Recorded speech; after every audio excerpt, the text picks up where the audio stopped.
Sosiotalk Check.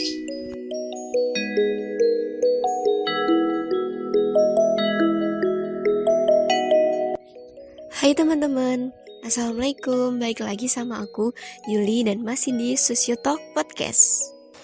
Kalian pasti udah kangen banget ya sama aku di Sosiotalk Podcast ini. Sama, aku juga kangen sama kamu. Ya, tapi bohong. Enggak deng, canda. For your information teman-teman, jadi podcast Sosiotalk ini bakalan kita upload setiap 2 minggu sekali di YouTube dan Spotify. Jadi buat kalian jangan sampai ketinggalan buat dengerin podcast ini ya. Oke? Ya, tema besar yang bakal kita bahas di episode 5 kali ini adalah bedah jurnal sosiologi reflektif yang akan dinarasumberkan oleh Ibu Mur. Kalian pasti udah pada kepo kan? Yuk langsung kita tanya-tanya aja. Assalamualaikum Ibu Mur, gimana nih kabarnya hari ini? Waalaikumsalam warahmatullahi wabarakatuh. Alhamdulillah sehat. Walaupun pada situasi pandemi seperti ini susah untuk mengatakan sehat, tapi kita tetap harus semangat. Alhamdulillah. Kalau boleh tahu nih, apa sih kesibukan Ibu Mur akhir-akhir ini di masa pandemi, Bu? Selama pandemi COVID, semua pekerjaan itu dilakukan di rumah ya, sebagaimana yang kita kenal dengan WFH, work from home. Pekerjaan di kampus semuanya diselesaikan di rumah. Beberapa pekerjaan tersebut diantaranya proses belajar mengajar secara online itu kita lakukan tidak harus di kampus ya seperti biasanya. Kemudian membuat bahan ajar, membuat soal, menilai ujian, mengupload nilai ujian, bimbingan proposal dan skripsi, seminar proposal dan ujian munakosa, semuanya dilakukan secara online. Selain terkait dengan kegiatan belajar mengajar, aktivitas saya itu adalah menyelesaikan jurnal sosiologi reflektif karena kebetulan saya sebagai sekretaris editor ya di JSR. Kegiatan saya adalah mendistribusikan naskah kepada reviewer, kemudian mengirimnya kepada penulis, hasil review dari reviewer, kemudian nanti dialog lagi dengan penulis hasil perbaikannya dan seterusnya sampai naskahnya fix dan bisa kita upload di UJS. Selain itu dalam proses layout pun itu kan juga ada komunikasi intensif ya antara saya sebagai sekretaris dengan penerbit, karena sebelum di-upload itu kan harus di layout dulu naskahnya. Nah, kegiatan selain jurnal adalah menulis. Menulis ini beberapa paper yang saya selesaikan selama pandemi itu paper ICOS ya yang kemarin diselenggarakan oleh Visum. Kemudian ada 2 naskah yang saya upload di jurnal Sinta 2. Dan terakhir ini saya merancang membuat semacam kayak bunga rampai tentang situasi pandemi di era sekarang ini, karena menurut saya itu penting pada situasi panik masyarakat itu. Ilmuwan sosiologi itu kan harus memberikan kontribusi yang positif dengan melihat isu-isu yang terjadi di masyarakat di era pandemi dalam perspektif sosiologi. Oh gitu, ya baik Bu. Jadi teman-teman, Ibu Mur ini juga sekretaris editornya JSR loh. Keren banget kan? Ya dong, pastinya keren banget. Nah, sesuai dengan tema ya Bu, mungkin bisa dijelaskan apa itu jurnal sosiologi reflektif dan sejarahnya itu seperti apa sih? Karena teman-teman yang di rumah ini masih ada yang belum tahu nih Bu. Jurnal sosiologi reflektif itu biasa kita menyebutnya JSR ya, semacam kayak nama biar mudah ya diingat oleh para pembaca.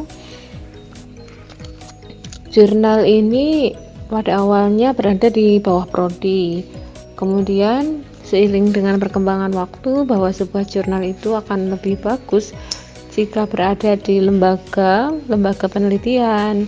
Kemudian kita rubah bahwa jurnal itu di bawahnya lab sosiologi, karena harapannya lab sosiologi ini bisa menjadi rujukan ya dalam setiap kegiatan-kegiatannya dalam penelitian, termasuk salah satunya adalah dalam menerbitkan jurnal ini. Jurnal merupakan sebuah dedikasi keilmuan, sebuah prodi, entah itu hasil riset, kemudian kajian yang diterbitkan dan ditulis dengan cara ilmiah yang biasa dikenal jurnal. Sejarah CSR saya kira memang sudah cukup panjang ya, sejak tahun 2006. Pada awalnya itu yang mengelola atau yang punya inisiatif pertama mendirikan CSR itu Pak Sarifudin Djordi. Mungkin kalau angkatan kalian belum mengenal ya, tapi beliau sangat familiar di angkatan pertama sosiologi. Karena saat ini beliau pindah di UIN Alauddin Makassar. Kemudian dari Pak Sarif dikelola oleh Bu Sulis. Kemudian selanjutnya saya yang mengelola karena memang kesibukannya Bu Sulis ya. Sampai sekarang ya 2020. Terkait dengan akreditasi, CSR itu sangat berproses dalam akreditasi. Awalnya akreditasi itu harus dalam bentuk cetak, sehingga untuk memenuhi target akreditasi itu kita berupaya memenuhi bahwa cetakan yang diterbitkan oleh CSR itu harus bisa terakreditasi, karena siapa sih yang nggak bangga kalau sebuah jurnal itu sudah terakreditasi. Beberapa upaya yang kita lakukan adalah memodifikasi jurnal, mulai dari konten, mulai dari selingkung, mulai dari cover ya. Cover itu sudah berubah berkali-kali, mulai dari ukurannya B5, kemudian ukurannya A4 sampai akhirnya kembali ke B5 lagi. Kemudian untuk saat ini proses akreditasi itu dilakukan secara online, karena memang format jurnal kan sekarang sudah paperless ya, jadi menggunakan OJS, Open Journal System, sehingga semua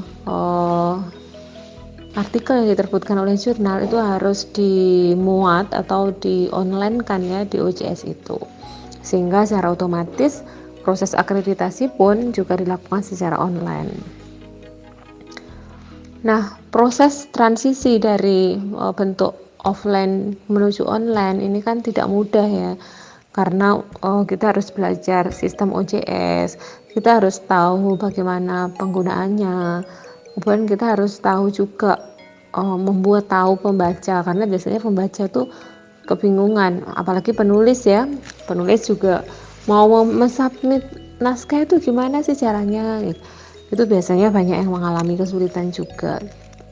Nah, kita berupaya sangat keras dan sebenarnya kita agak terlambat ya dibandingkan dengan jurnal yang lain dalam proses onlineisasi ini, karena memang butuh energi yang besar ya untuk membuat sebuah jurnal online yang menarik. Akan tapi alhamdulillah tahun 2019 kemarin kita sudah mendapatkan akreditasi Sinta 3, yaitu merupakan proses panjang dari yang cetak kemudian online. Oh, seperti itu. Menarik sekali ya teman-teman. Lalu Bu, apa sih persoalan yang dibahas di jurnal ini?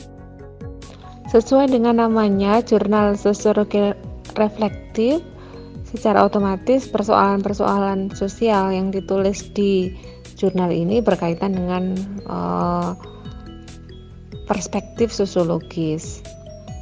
Tapi perlu diingat bahwa sosiologis itu kan sangat luas kan. Sosiologi itu tidak terbatas isu sebenarnya, karena semuanya bisa disosiologiskan. Menulis sosiologi agama bisa, Sosiologi gender bisa, sosiologi lingkungan bisa, sosiologi pembangunan bisa, sosiologi Ibnu Khaldun bisa, sosiologi pesantren bisa, dan masih banyak yang lain.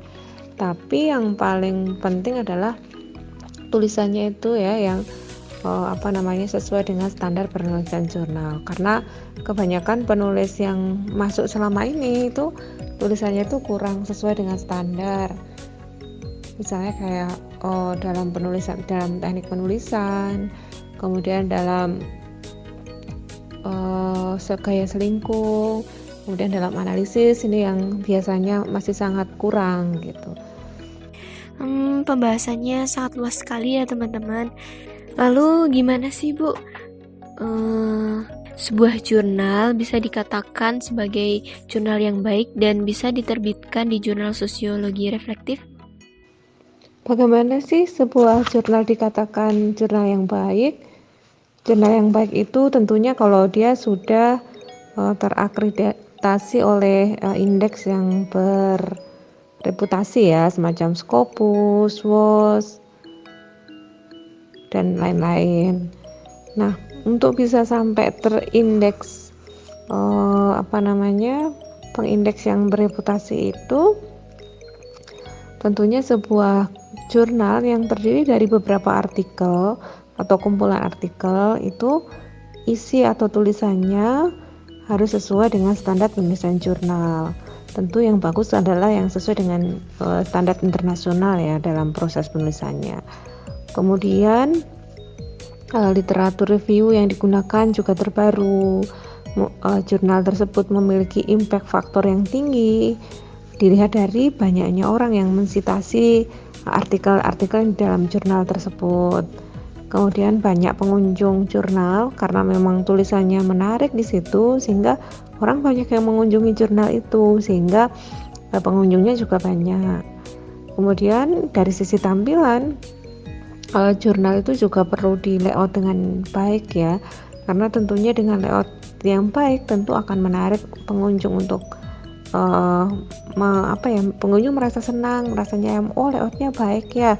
Di samping memang kalau dalam sebuah jurnal yang paling penting itu adalah isi atau konten dalam artikel itu.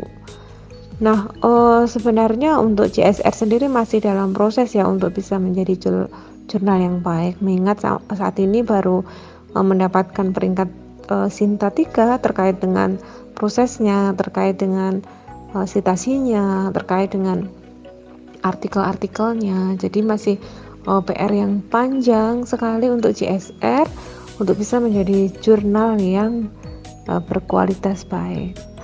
Nah gitu teman-teman, jadi jurnal yang bisa dikatakan bagus atau baik itu penulisannya harus sesuai dengan standar nasional penulisan jurnal. Selanjutnya pertanyaan terakhir nih ya Bu, apa sih hubungannya antara jurnal dengan mahasiswa, dan mungkin langsung bisa aja ditutup pakai closing statementnya Bu. Apa sih hubungannya antara jurnal dengan mahasiswa? Ya kalau bisa dibilang sih hubungannya itu sangat berhubungan dengan sangat erat sekali ya, karena sebenarnya mahasiswa itu di samping dituntut untuk paham pengetahuan dari apa yang dia pelajari di kelas, baik secara offline atau online ya. Sekarang kan pada situasi seperti ini semuanya berjalan online. Di samping pengetahuan, satu aspek yang lain adalah menulis. Menulis ini menjadi sebuah tuntutan ya, karena memang di tangan mahasiswa lah bisa dihasilkan tulisan-tulisan yang berkualitas di masa yang akan mendatang. Jadi proses selama mahasiswa ini adalah proses bagaimana menulis yang baik, dan salah satunya itu adalah untuk bisa diterbitkan di jurnal. Bangga kan kalau misalnya tulisan kita bisa diterbitkan di Scopus, di jurnal yang yang terkenal kayak gitu kan, bangga ya kita, karena yang membaca pasti banyak dan dalam skala internasional, dan bisa berpengaruh tulisan kita bagi orang lain. Nah, harapannya kepada mahasiswa itu adalah selama proses untuk kepenulisan ini latihlah sungguh-sungguh untuk bisa menulis di artikel jurnal ya. Kalau memang tidak suka menulis di artikel jurnal, itu tetap harus belajar, karena mau nggak mau nanti di akhir itu dituntut untuk bikin skripsi ya. Bikin skripsi itu kan kurang lebih dalam penulisannya seperti penulisan di jurnal, tapi diperpanjang kalau di skripsi. Kalau di jurnal itu kan padat, singkat, jelas, intinya apa dari yang ingin disampaikan kepada pembaca gitu. Jadi harapan saya adalah berlatih yang dengan baik, banyak membaca jurnal kalau terkait dengan penulisan ilmiah. Kemudian di CSR sendiri nanti biasanya akan ada satu tulisan dari mahasiswa. Jadi mahasiswa memiliki kesempatan untuk bisa menulis di CSR ini, asalkan memang tulisannya adalah bagus ya dan sesuai dengan selingkung CSR. Kemudian sebagai seorang mahasiswa mencari rujukan, kemudian membaca jurnal itu sangat penting untuk menambah khasanah pengetahuan tentang mata kuliah yang dikaji. Itu banyak bisa dibaca dari jurnal. Dan jangan lupa membuka OJS dari jurnal Sosiologi Reflektif, karena di situ banyak sekali tulisan-tulisan yang bisa dipakai untuk menunjang mata kuliah. Misalnya kayak sosiologi pesantren, itu banyak yang menulis tentang pesantren di Indonesia atau komparasi dengan luar negeri. Kemudian tentang sosiologi pariwisata, banyak penulis di CSR ini terkait dengan pariwisata, kuliner, yang tentunya ditulis secara ilmiah dan sangat bermanfaat bagi mahasiswa. Jadi jangan lupa ya, klik OJS jurnal Uinsuka Isoshum Sosiologi Reflektif. Dan mohon doanya, karena sekarang kita masih Sinta 3, bisa berharap memiliki tingkat akreditasi yang lebih baik dari sebelumnya ya, menjadi Sinta 2. Dan itu peran dari kita semua untuk membaca, kemudian mengkritisi, kemudian menulis di CSR. Terima kasih semua, dan saya harapkan partisipasi mahasiswa untuk CSR yang lebih baik. Ya, jadi gimana nih teman-teman pembahasan dengan tema bedah jurnal Sosiologi Reflektif ini? Seru banget kan? Ya dong, pastinya seru. Dan terima kasih buat Ibu Mur yang sudah meluangkan waktunya bersedia menjadi narasumber di episode 3 kali ini. Dan buat para teman-teman juga, terima kasih yang udah dengerin podcast kali ini.